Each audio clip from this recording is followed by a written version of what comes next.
Halo Bray, kembali lagi di gaptek.id. Jadi kayaknya gue udah lumayan lama nih ya nggak membahas peripheral dari desktop PC atau laptop PC. Kali ini gue udah kedatangan peripheral nih dari ROG, yaitu adalah ROG Falchion. Sebetulnya gue juga kurang tahu sih penyebutannya kayak gimana, tapi pokoknya seperti itulah ya.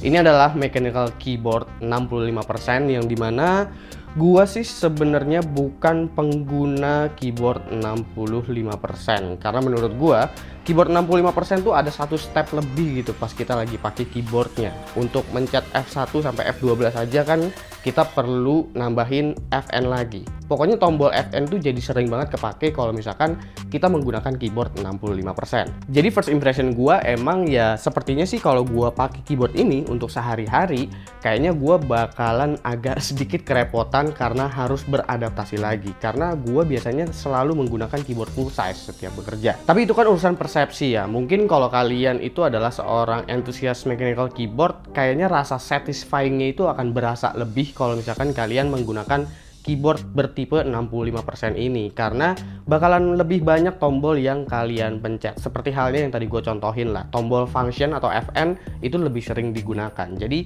kesan mengetiknya itu bakalan jauh lebih terasa. Emang nampaknya keyboard 65% juga lagi cukup naik trennya ya, sehingga ROG juga ikutin tren ini dengan gaya mereka.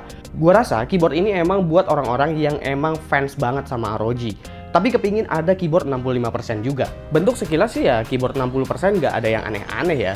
Yang jadi pembeda jelas di bagian fontnya yang menggunakan font khas ROG.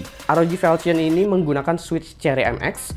Kebetulan yang ada di gua ini adalah red switch, tapi ada juga varian lain. Gua kurang paham jujur aja apakah keycapsnya ini bisa di custom lagi atau enggak. Tapi ya kalaupun bisa, gua rasa sih kayaknya penggunanya nggak akan mau custom keyboard ini ya, karena harganya juga udah mahal dan pasti yang diincer adalah desain ROG-nya. Dari desain yang jadi pembeda utama itu justru di bagian bawahnya. Dia di sini punya vikat desain seperti laptop gaming ROG.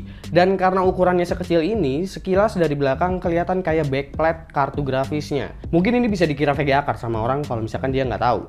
Ini keyboard jenisnya floating ya, jadi untuk kakinya juga nggak terlalu tinggi. Preferensi juga sih soal ini, pasti ada yang suka dan nggak suka. ROG juga menyediakan cover polikarbonat. Ini fungsinya bisa buat cover bawah, bisa juga buat cover atas. Jadi bisa ditutup gitu deh. Kalau sewaktu mau dibawa-bawa juga gua rasa bisa lebih aman karena tertutup. Selanjutnya yang mau gue bahas adalah konektivitas. Sebenarnya sih untuk ROG Falchion ini sepertinya ROG pingin memfokuskan konektivitasnya di bagian wireless. Tapi tentu bisa dijadiin wire juga karena ROG menyediakan kabel yang fungsinya bukan cuma buat ngecharge. Untuk wirelessnya di sini tapi nggak ada mode Bluetooth ya, jadi harus pakai dongle 2,4 GHz. Sepertinya di sini ROG pingin keyboardnya tuh bisa tetap fokus juga sama response time-nya yang kecil, sehingga wireless pun hanya tersedia 2,4 GHz aja. Tapi tenang aja, meskipun nggak ada mode Bluetooth, cuma ada dongle 2,4 GHz, daya tahan baterainya itu lumayan panjang karena bisa up to 420 jam. Itu juga mungkin kenapa keyboard ini bobotnya tuh lumayan berat ya untuk ukuran keyboard yang sekecil ini, karena beratnya tuh udah di atas 500 gram. Dongle terdapat di area belakang, slotnya magnetik, abis itu port USB-nya juga udah Type-C. ROG menyediakan juga converter, ini fungsinya buat dongle sih. Kalau dongle yang mau dipanjangin range-nya gitu, maksudnya bisa menggunakan kabel ini. Oke, selanjutnya adalah fitur yang biasanya keyboard 65% tuh fiturnya bener-bener mepet, apalagi di bagian keyboardnya ya, karena secara fisik aja memang ukurannya udah kecil. Tapi ada yang unik di ROG Falchion ini. Yang unik dari keyboard 65% ini adalah adanya indikator baterai yang real time. Di bagian pinggir ini terdapat LED bar yang menunjukkan kondisi baterai. Jadi nggak bikin tiba-tiba respon menurun pas lagi main gitu, karena udah bisa siap-siap duluan kalau mau dicas. Terus di bagian sampingnya ada interactive touch panel. Touch panel ini bisa difungsikan sebagai pengaturan volume, switch aplikasi, copy paste, atau custom sendiri juga bisa karena sifatnya programmable. Pengaturan RGB dan program button juga bisa menggunakan utilities Armoury Crate. Ini udah ada di laptop ROG atau ekosistem ROG lainnya. Pasti untuk pengguna ROG udah pada tahu juga lah ya. Buat yang kurang suka setting lewat Armoury Crate juga tenang aja, masih tetap disediain pengaturan on the fly lewat shortcut keyboard kok.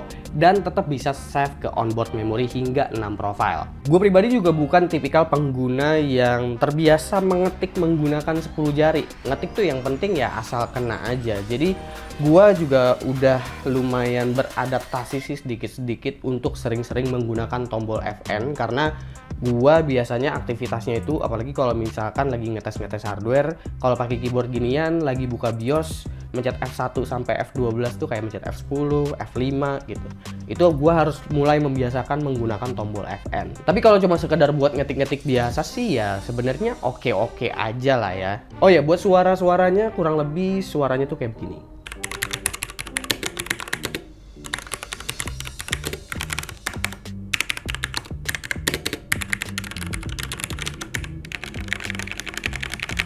Gue selalu bilang setiap membahas peripheral itu pasti pembahasannya akan over subjektif. Jadi semuanya akan kembali lagi ke preferensi kalian masing-masing. Urusan harga nih, buat gue pribadi juga memang harganya termasuk tinggi sih, di sekitar 2,1 sampai dengan 2,2 juta untuk keyboard seperti ini. Kira-kira menurut kalian gimana ROG Falchion? 65%, silahkan komen di bawah dan kasih pendapat kalian masing-masing.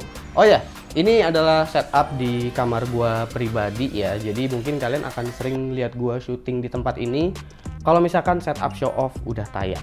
Kemungkinan sih di bulan Agustus ini gue bisa bilang akan tayang untuk cara ikutannya kayak gimana, habis itu untuk cara submitnya kayak gimana, terus mulai episode pertamanya seperti apa. Karena episode yang pertama kali tayang ini adalah prolog, kayak cara ikutannya gimana, habis itu gue bakalan nyontohin juga ya. Oke, segitu aja dari gua. Jangan lupa like, share, dan subscribe jika video ini menarik buat kalian. Follow sosial media gua kalau lu kepo sama apa yang ada di balik layar Gaptek. Beli juga merchandise-nya Gaptek. Kalau kalian ingin mensupport Gaptek dengan cara lain, ada beragam t-shirt di sana. Silahkan cek link di deskripsi kalau emang kalian mau beli. Gue Subki dan seperti biasa sampai jumpa di lain kesempatan.